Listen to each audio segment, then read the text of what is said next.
This is Geometry, Unit 1.6, talking about the distance formula. So the distance formula is going to require us to have 2 points. One of those points we can consider to be x1 and y1. The other point we can consider to be x2 and y2. Sometimes we can plot those on a coordinate plane, and we'll be able to use the distance formula to calculate the length between A and B.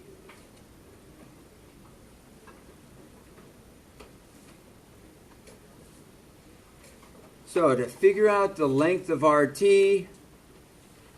we're going to plot our point R, which is 3 to the right and 2 up.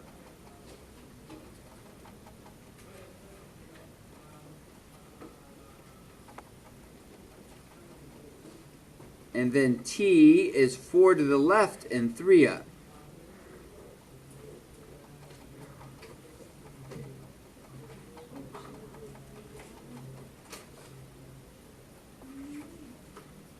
And that is our segment, RT.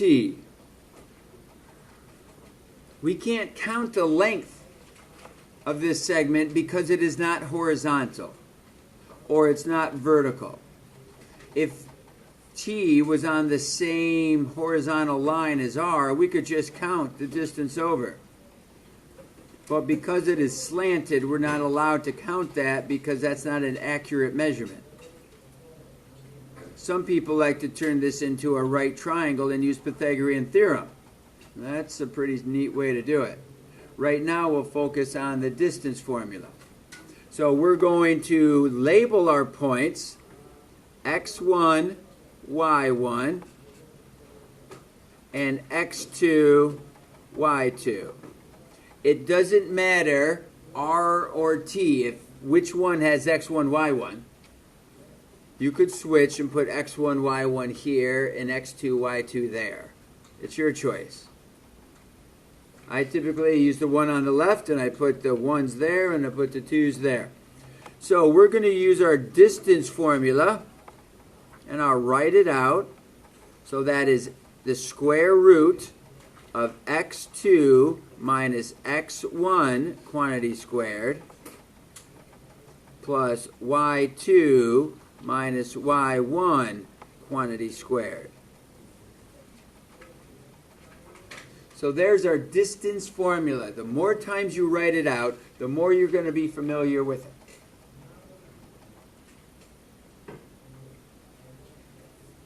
So now we go to our points. We're looking for the number that's going to represent x2. What number represents x2? -4 is x2. This one's x1, y1, x2, y2. Just so we stay consistent, we're going to consider this one to be our -4. It is inside a square root. So I start my square root bar. I don't typically draw the line yet because I don't quite know how long it's going to take me to get all the numbers in there. So I don't draw the top bar yet. Then my formula says minus. What's my x1? And we plug a 3 in for x1, and we can close our parentheses and square it. Plus y2. So you've got to look back at your points. Where is the y2? The formula says minus. What's the y1? Put your parenthesis and square it. So now you can draw your bar over the top to finish off your square root. So this square root is RT. Notice we do not put a bar over the RT when we're talking about a length. RT is this length. Okay, on your algebra review we've done recently, we practiced having two terms that we were adding or subtracting, and then we were squaring. That was part of our algebra review, so we could be ready for the distance formula. So RT is going to be, we need to bring these two together. We have a -4, and we're minusing 3 more.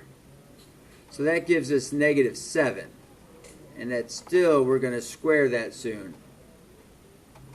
Then we have 3 minus 2. That gives us 1, and we'll square that.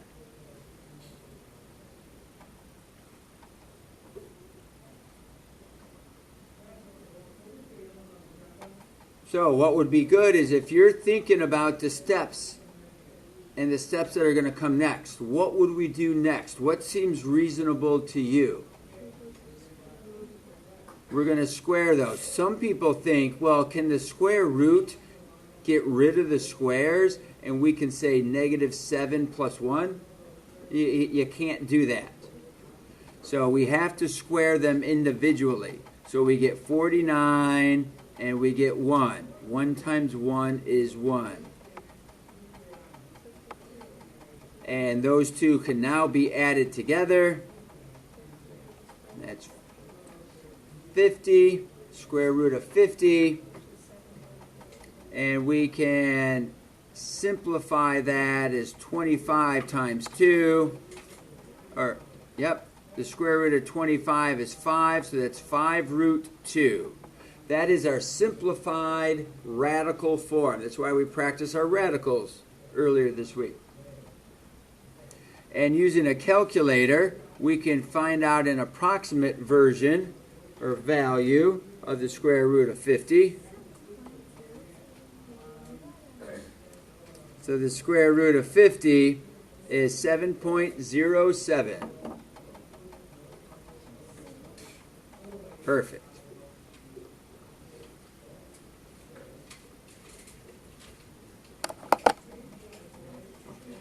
So now we're going to come down and we're going to try it with these 2 points, J and K. But notice what's different with J and K. J has a variable in the coordinate. So here's going to be, if you want, we can call this x2 and this one y2. This would be x1 and y1. It would not matter which pattern you wrote that in. Sometimes it helps to write the larger numbers with the x2, y2 and the smaller numbers with the x1, y1 if you have choices. So we're looking for JK. So what is our x2 number? Okay, in our formula, we're looking for x2, so that becomes 4c. Good job. Minus is the formula x1. So where is our x1 number? C. And when we say C, what's the number in front of the C? It's just a 1. You can write a 1 if that helps you with organization. Plus y2 minus y1.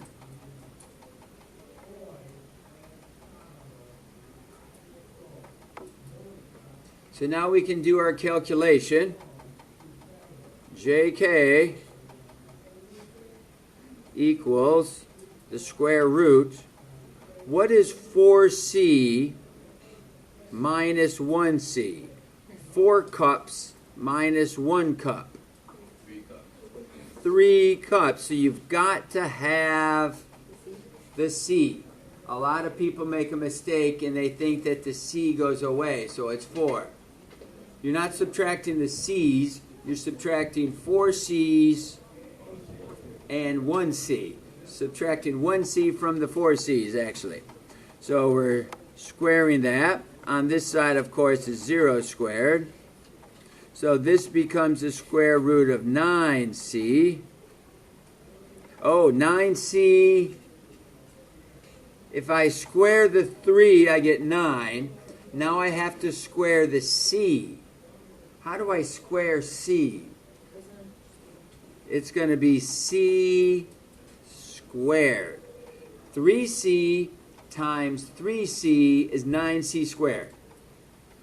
And when I take the square root of that, how do I simplify something like that? Because there is not a plus or a minus in between those two, I can actually simplify that down. Can you take the square root of 9? Yes. You get 3. Can you take the square root of c squared? Think about 9. 9 is what times what makes 9? That's why we call the square root of 9 3. What times what makes c squared? C times c makes c squared. So it's going to be 3c. And that's your final answer. That's the distance between J and K. It's difficult to put this one on a grid because we're not quite sure what the C is really representing. Would you need to put it on the grid? We wouldn't need to put that on a grid. Nope, we just plugged it into the formula. Let's go ahead and try D. Pause the video, work through this problem. You might call this one x2 and y2 and x1 and y1 if you wish to follow my pattern. So pause the video, work through this, and when you're finished, start it up again and we'll work through it together. So we're going to work through this problem. MI 5D minus 9D, that's in parentheses, and 2D minus 1D. So we get negative 4D squared. Well, the square's on the outside of our parentheses currently. And we have 1D, and the square is still on the outside of the parentheses. Now we square the negative, we square the 4, and we square the D. So that becomes 16D squared. So that's the square root of that, plus square the 1, square the D. So that's D squared. So that becomes 17D squared. Now, how can we simplify that? Could